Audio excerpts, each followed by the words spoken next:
So here we have an iPhone SE. I believe this is one of the newer ones. And right now it's just on standby. So you can see that it's not transmitting very much. And I've had this meter on for a little bit. And every now and then there is a little spike in radiation. Yep, you could see one just there, so it went up to about 1. And 0.03 is not exactly a safe level. And 1 is actually a very dangerous level too.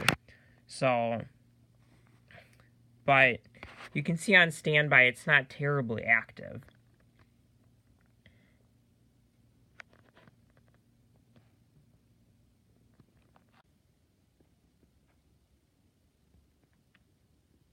Now, a lot of people keep these devices in their pockets, which is a very bad idea because that's right next to their reproductive organs.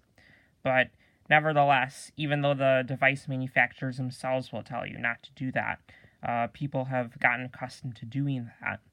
And they're being exposed to these levels of RF radiation. As long as they have that in their pocket, which for many people can be hours, in fact, the better part of a day. And although these numbers appear to be low, every now and then, again, they are spiking up, sometimes even above 1 or close to 1, which is extremely high. Although in the grand scheme of things, you can even see it went up to 4 there. So every now and then it's pinging the cell tower, that's what that is, communicating with the cell tower, where it is, what's going on with the device. And periodically, it looks like about every 15 to 30 seconds, it's making those communications. So all day long, you're getting these big pulses of RF radiation right near your reproductive organs, or if it's sitting on your desk, although that's a little bit better, it's still beaming right at you. And these are levels that peer-reviewed scientists found health problems at levels even far below 4 or 2, even in the decimal ranges here. So there again, there was another spike of RF radiation. Now, right now, this cell phone here is idle, meaning that it's on, it's connected to cellular, but it's not actively being used. And even though it's pulsing every now and then, it's not being used. But you can imagine that when it is being used, the levels will pick up considerably. Now, if we go into the settings here, you can see some of the options for communications there. And some of those can be toggled on and off, and I'll go through some of these briefly here. Right now, the cellular is on, and it is connected to a Wi-Fi network here, it appears. But the Bluetooth is off. Now, you can see the levels here. They're about, it looks like 0.05, 0.03. Now, if we go into Bluetooth here, and we toggle that on, so now it is on. And you can see levels are going up immediately. If you look at the graph, actually, there's a great graphical depiction. You can see almost immediately the graph goes up there, and it's spiking a little bit more erratically now. It's now consistently getting well above 1 milliwatt per square meter.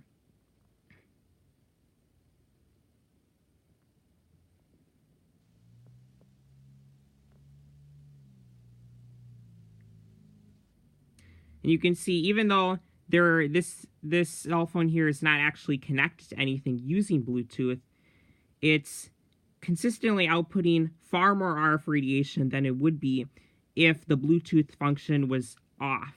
Right now, it's just making itself discoverable. There's nothing actually connected with it. So you can imagine that if something were connected with this iPhone, then the RF radiation levels would be far higher than they actually are shown here.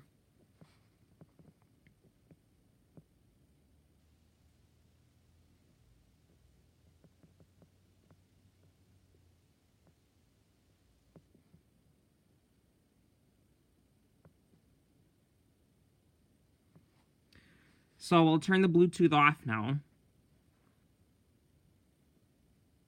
And if you look at the graph, you can see immediately that the levels of RF radiation coming out from here are declining quite significantly. On the graph, it looks like almost 50%. Now, obviously, it's still pulsing because it's communicating with the cell tower, but it's emitting much less RF radiation than it would be if the Bluetooth was on. Now, I'm not going to go out on a limb and say that these are safer levels, because that's like saying, oh, you can smoke safer cigarettes. But you are doing yourself significantly less harm if you turn the Bluetooth off.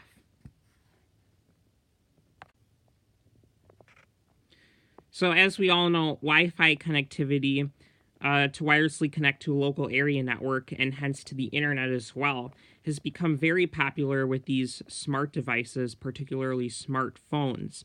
So it looks like this is connected to a Wi-Fi network here, and we can play around with that too. I'll go in here, and you can see levels just by clicking on that. I've actually produced a massive spike in radiation there. But if I turn this off, wow, I did not expect that. Levels are going through the roof here simply from turning that off.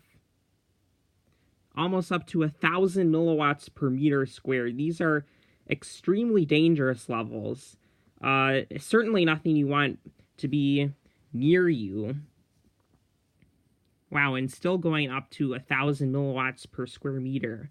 Now, I didn't actually do this in advance, so I'm completely unprepared for why turning the Wi-Fi off would produce these massive spikes in radiation.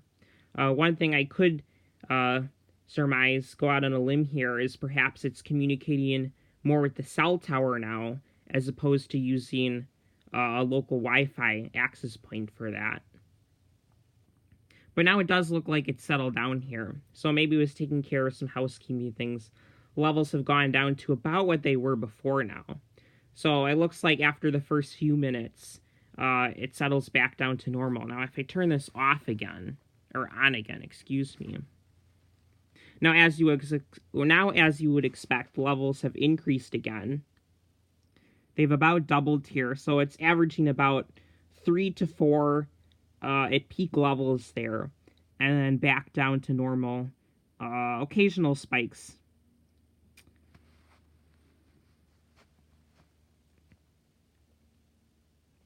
Now, you can imagine that if you were, say, surfing the web with this device, then these levels would be far higher.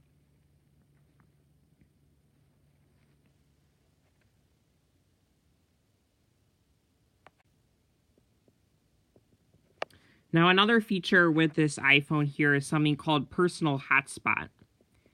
And that basically lets you use your cell phone almost as a Wi-Fi access point.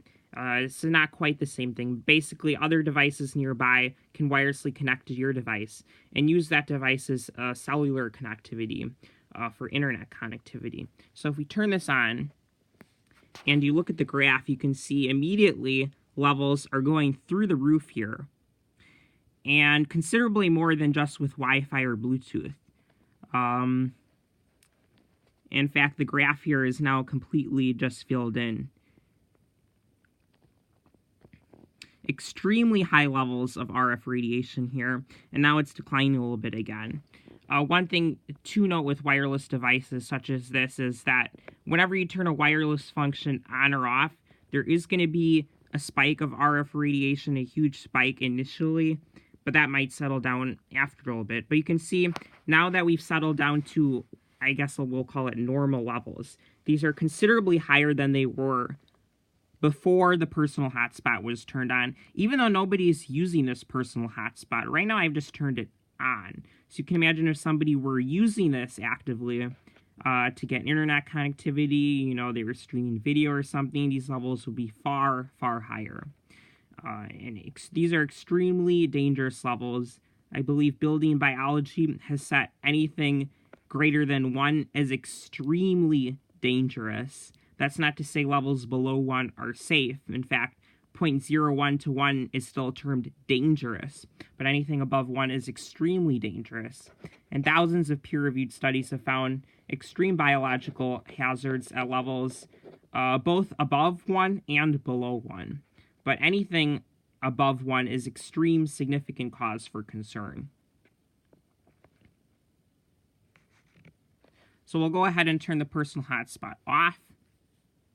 And again, you have this massive spike in radiation simply from toggling it off. Again, whenever you activate or deactivate a wireless feature, it looks like, especially with this iPhone here, there's an initial spike in radiation. But you can see now it's settling back down to the levels that we were seeing before, about 0.04, 0.05-ish with occasional spikes. So what this demonstrates really is that obviously the best thing to do is not use a cell phone, especially not a smartphone. Use corded landlines as much as possible. But if you are unfortunate enough to have to use one of these, you definitely want to make sure that all these unnecessarily wireless features that you're not using are off whenever possible. So next we'll look at the cellular on here. And right now it looks like cellular data is on. Now, if we turn it off, looks like this here doesn't really make much of a difference. I'm assuming that's because obviously we're not browsing the web here now. And for the purpose of this video, I'm not going to either. I don't believe this particular iPhone is set up for that. But in this case, turning it off doesn't appear to have made much of a difference. That being said, I'm not sure why you would want it on if you're not intending to use it either. In any case, we'll just turn it back on and go back here. And just to get an idea of just how much radiation these devices could be emitting, I'm going to go and turn all of these wireless functions on. So we'll turn the personal hotspot back on, and we'll turn the Bluetooth on. And watch what happens to the levels coming out here. I'll turn the Bluetooth on now. So Bluetooth is on. And we'll turn the personal hotspot back on. Personal hotspot is on. And we're seeing extremely high levels here.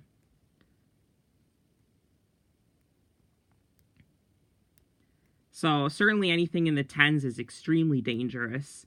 I'm not even going to talk about the hundreds or thousands that we're getting close to here. But it looks like, again, these levels have settled back down here, back to normal levels.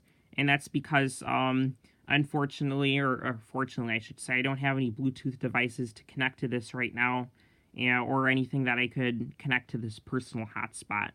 But you can see that these levels can quickly add up with all these various wireless functions. With the cell phone, it's not just the cellular, it's also the Wi-Fi, the Bluetooth, the personal hotspot. All these things add up, and that's just on standby. The more that devices are communicating with this, the more it's being used. You can see that things can really get quickly out of hand here. Now, one thing we're going to do now is turn on airplane mode. And an important realization is that airplane mode is not just for airplanes. So if we turn airplane mode on now, it's going to turn all of the wireless functions off. And the graph is not quite supporting that. You could see there was a big spike up to 825 right there on the graph. But otherwise, it looks like levels have relaxed. You don't see any pulses of activity anymore. Before it was spiking up a little bit to 1, 2, 3 every now and then. You're not seeing those spikes anymore. And these levels that you're seeing here are more likely the background radiation in this environment. Obviously, it's hard to be in a perfectly clean environment in the 21st century where there's no RF radiation at all. So undoubtedly, I'm picking up all sorts of background RF radiation. But the levels here, so far, the lowest we've seen so far in this video.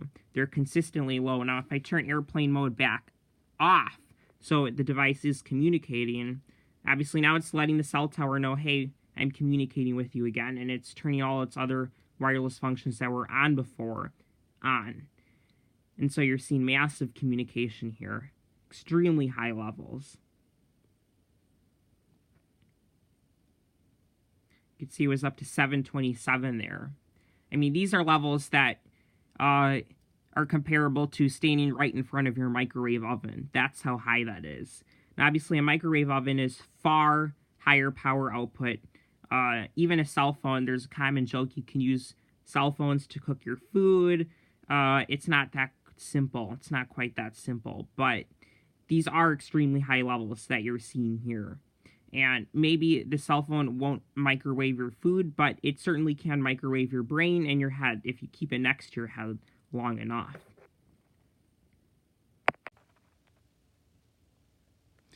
So finally now, I'm going to turn all of these other various wireless functions off. I'm going to turn the personal hotspot off. And we'll turn cellular data off. We'll turn the Bluetooth off. And we'll turn the Wi-Fi off. So now all that is going on is the cellular, basically the basic cell phone functionality.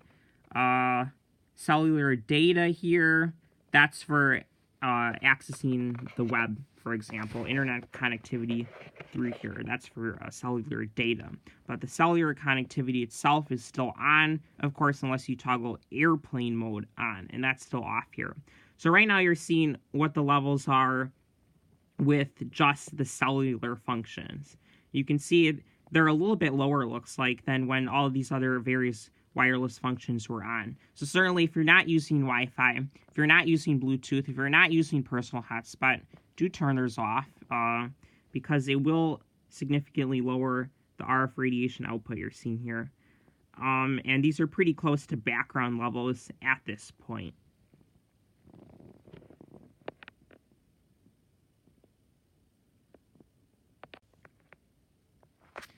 So now, instead of exploring the various wireless functionalities in here, we're going to actually make a call using this. And you can see what the levels are when you're making a call.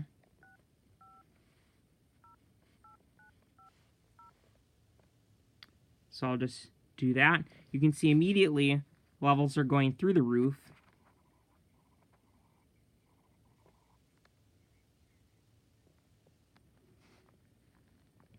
You can see for the whole duration of the call, extremely high levels, usually in the hundreds, you can see, or close to the hundreds.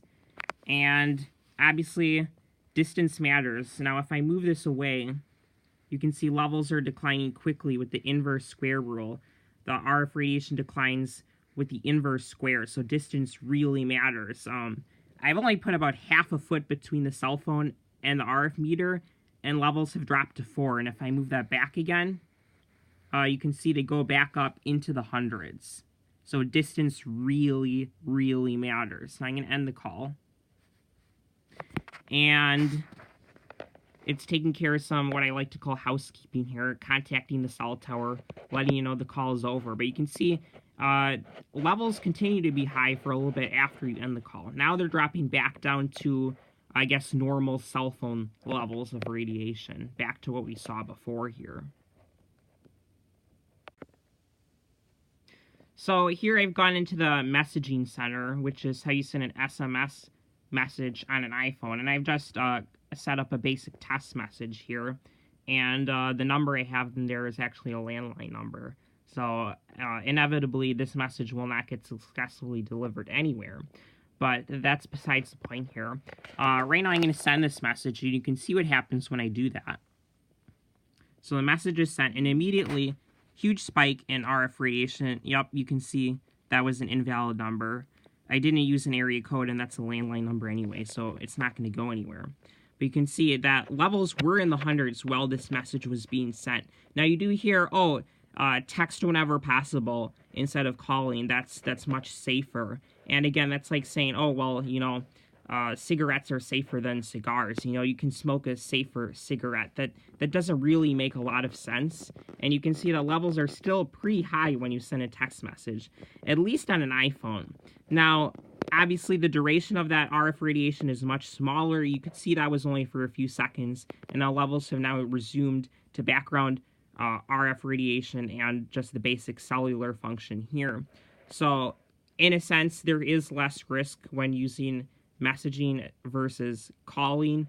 Certainly, you want to use a corded landline whenever possible to make calls. But if you do need to communicate, even though personally I'm against text messaging, it's very impersonal. compared to calling. But if you do want to look out for your health and you are forced to use one of these devices, texting certainly can be better than calling. When you look at the RF radiation levels, you're exposing yourself to high levels of radiation, but for a much smaller time, and that's the key point here.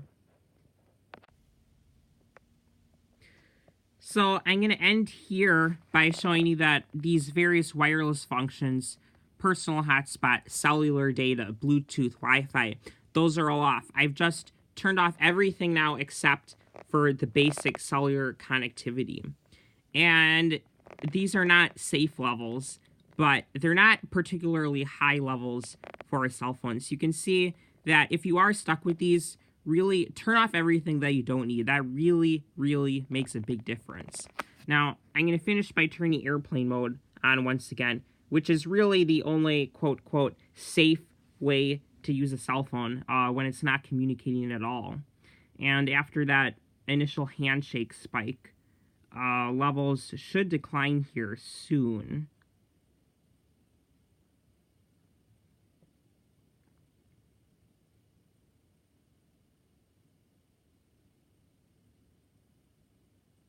And it looks like levels are falling a little bit now. The graph shows pretty consistent outputs. Again, with these devices, you can never tell, and again, there is a lot of, not a lot, but there is background radiation where I am now. So it's hard to get a perfectly clear picture of what the levels coming out of this thing are. But the levels are not too different with airplane mode on. In fact, they almost appear higher than they were before if I turn airplane mode off now. Obviously, now it's communicating like haywire here. But it should presently settle down again. Really, the lesson of this video is, yeah, and you can see levels are indeed a little bit lower than they were when airplane mode was on. So I'm not quite sure how to explain that. In theory, turning airplane mode on should solve many of your problems. In practice, it's much more complicated than that. But really, the thing to take away from here is, regardless of whether you have airplane mode on, you definitely want to turn off all these other various wireless functionalities, particularly if you're not using them. And if you are using them, try to limit your use of them, minimize your use of them, and make sure you turn them off when you're not using them. And really, the best thing to do is turn this off, turn airplane mode on, and then turn the device completely off, power completely off. That is how you can minimize your radiation from this the most. And in fact, you can go further than that. You can keep it well away from you. You can not get one of these stupid things in the first place. I mean, that's really the solution here. Use corded landlines, use Ethernet cables to connect to computer networks, the internet whenever possible. These wireless devices, you can see that really putting these in airplane mode, turning them off, that's not necessarily the point of getting one of these in the first place. So again, I want to reiterate that there's really not any way to use these safely. You can see that whenever these wireless functionalities are on, you see extremely high levels of RF radiation coming out of these. And I haven't actually gone into what some of these levels correspond to, and for good reason. And it's because the point of these videos is not to say, oh, well, this level means this. You can go and look at some of the peer-reviewed research, and there's a link in the description where you can go and check out what some of the science has shown some of the effects are at some of these levels and some of the common output levels of some of these common wireless devices. And you can come to your own conclusions after you look at the science. But you can see that the levels coming out of these devices can get very high and very toxic very quickly.